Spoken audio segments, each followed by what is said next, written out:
Hey everybody, we are back, and today's topic is communication. Communication for the legal certification for the CP exam. It's basically going to be grammar, punctuation, those types of things, and it's going to talk a little bit about human relations and interviewing, which is a separate slide. But this slide is just to kind of tell you what it is that you need to review before you take the CP exam.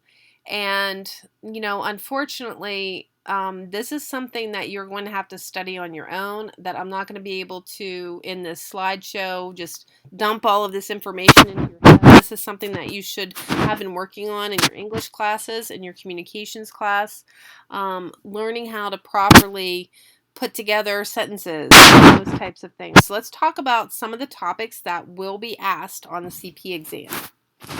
All right, first of all, word usage. Okay, when you're using words in a professional environment, you want to avoid certain things. Okay, you want to avoid slang. Slang, I notice a lot of you, whenever you're turning in, when you're writing letters and legal research and stuff like that, you're turning in letters that contain slang, and I don't even think you realize that you're using slang and also something called colloquialisms. Slang is something like chill out, or jacked up, instead of something that's broken. Okay, slang has no place in professional writing. You have to use the proper word for what it is that you're trying to say. If you can't think of the proper word, just take a minute and change the sentence. If you can't think of something that isn't a slang way to say something, just change it to something that is professional. Colloquialisms. It's okay to use them in an informal conversational setting, but a colloquialism is something like, I have around 8 books. Okay, that's the example I've used here. Think of if you were writing a professional legal letter to somebody and you said, well, the client stated that she had around 8 books. Around 8 books is a colloquialism. It's something that you and I say when we speak. But when you write it, you should say more accurately, I have approximately 8 books. It means the same thing, but it takes that colloquialism, that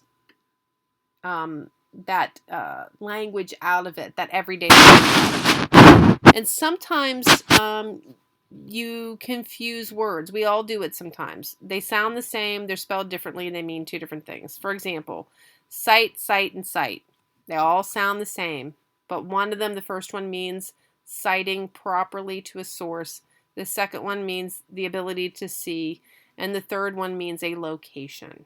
Okay, so again, make sure that you understand that, what each one of them means, and we have a lot of those in the English language. So there's plenty of resources for you on Quizlet.com. There's resources for you in your book. There's resources for you in at English grammar sites.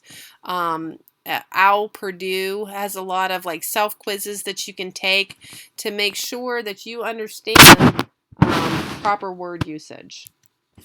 Okay, what about punctuation?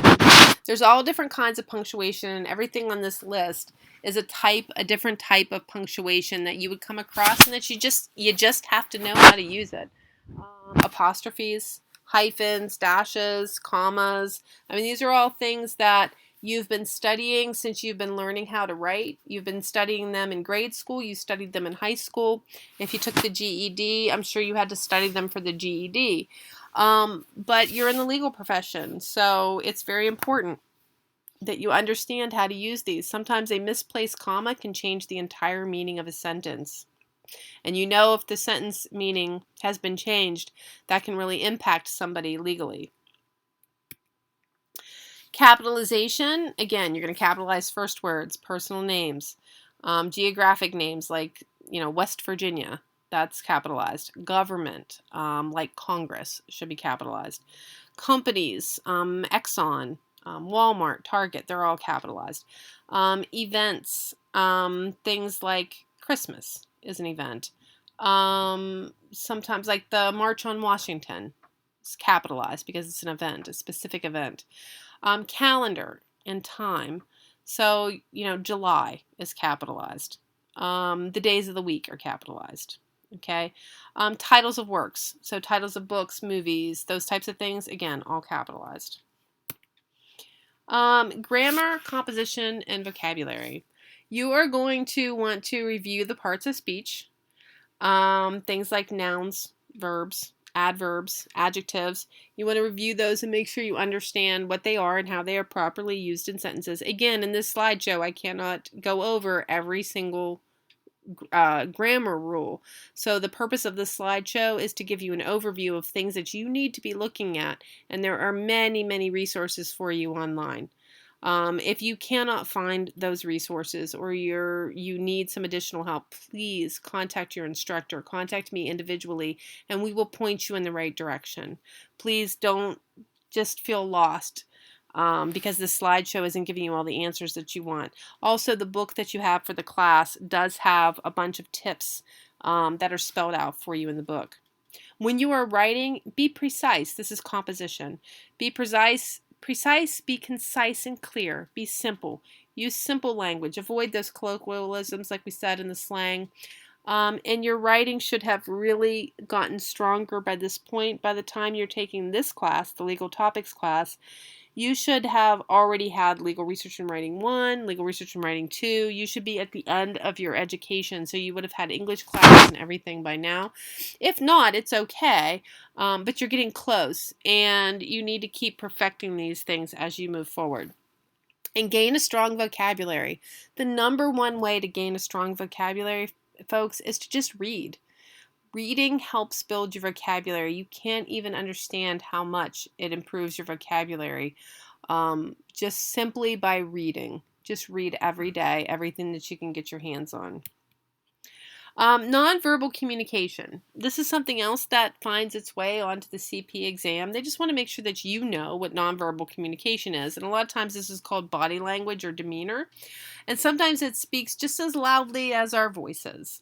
If somebody rolls their eyes, you know what that means. If somebody gives you the middle finger, you know what that means too, okay?